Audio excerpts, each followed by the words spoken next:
gift og svona Margrét mín af því að amma er svo fín. Hvað Sigþór býður þetta eftir síman? Nú, Margrét, komdu nú aðeins frá.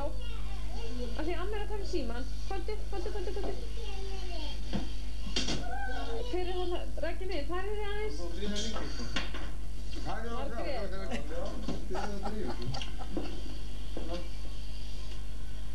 Jæja, góða kvöldi, frú Jóhanna.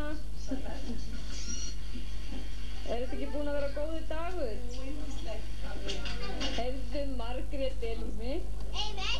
Og Eyveig er inn í húsinu að leika sér hérna í húsi sem þeir eru búin að búa til inn í innskotherbergi. Og líka húsi! Og nú skulum við sjá inn í húsið. En eru þið með lampa þarna? Já. Vitið að það er alveg ofboðslega hættulegt? Ég veit að við erum